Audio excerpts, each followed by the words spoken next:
dagaal beeleed xoog leh oo dhaliyay khasaare isugu jira dhimasho iyo dhaawac ayaa ka socda deegaan hoostaga degmada Afar Waaqo ee gobolka Mudug ee bartamaha Soomaaliya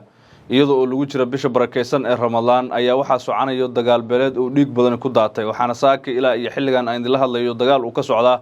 deegaan asaasi kaga fogeyn degmada Afar Waaqo ee gobolka Mudug ee bartamaha Soomaaliya waxa la soo sheegayaa in maleeshiya beeleedkan maalmihii ugu dambeysay ay isu hayeen laakiin iyadoo oo dadka deegaanku aysan tuhun badan qabin ay maleeshiya soo duushay isla markaana dishay dhowr qof ugu yaraan waxa la sheegay in dagaalkaasi ay ku dhinteen 3 ilaa iyo 4 ruux tiro intaas ka badan oo dhaawacyana ay jiraan mana jiro ilaa ay hadda waxa oo dagaalkaasi laga gaaray waxa la soo sheegayaa in dagaalkan uu salka ku hayo dhul daaqsimeed iyo ceelbiyood labadaas beelood ay isku hayaan laakiin bishan barakeysan ee Ramadaan inta badan dagaal beeleedyadu way istaagaan waxay u muuqataa in Soomaaliya xilligan ay wajahayso xaalad kale oo cakirnaana ka gadaal dadka saa'imiinta muslimiinta ee Sooman markii ay isu dileen qabiil iyo reero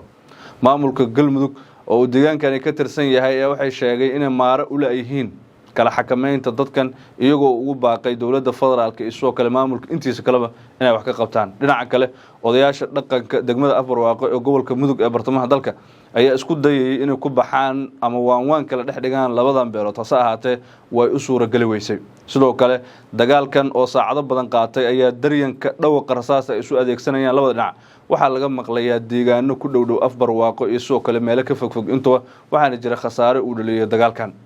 maamulka Galmudug dagaal beeleedyada noocan way ku soo laablaabteen waana meelaha ugu badan Soomaaliya ay ka dhacaan dagaalada ahliga ah ama sokeeye oo dhiig badan ku daato si kastaba ha ahaatee bishan barakeysan ee Ramadaan oo bil cibaado oo inta badan la rajeynayay in dagaalada noocan oo kala istaagaan ay wali sii socdaan waxaana u muuqataa in wali aan xal waara oo rasmi ah loo helin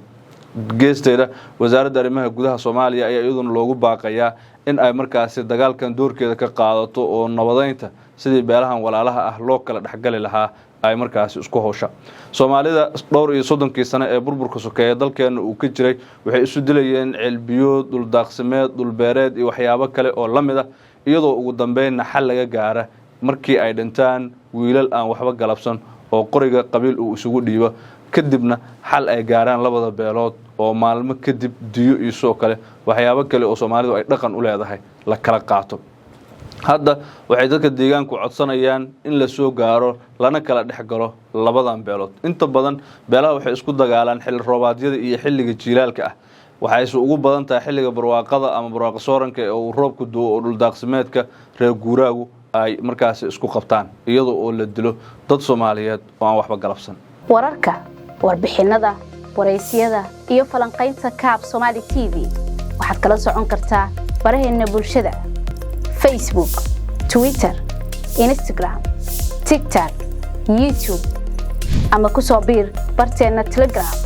ee Kaab Somali TV haddii aad hayso talo ama tusaale ama aad doonayso inaad nala wadaagto aragtidaada waxaad inoogu soo diri kartaa WhatsApp lambarka shaashada kaaga muuqda ama emailka info@kaabtv.com sidoo kale si fudud u booqo kadibna rukumo website-keena www.kaabtv.com si aad uga la socoto warbixinada Soomaali iyo English labaduba Kaab TV waa kaabaha bulshadeena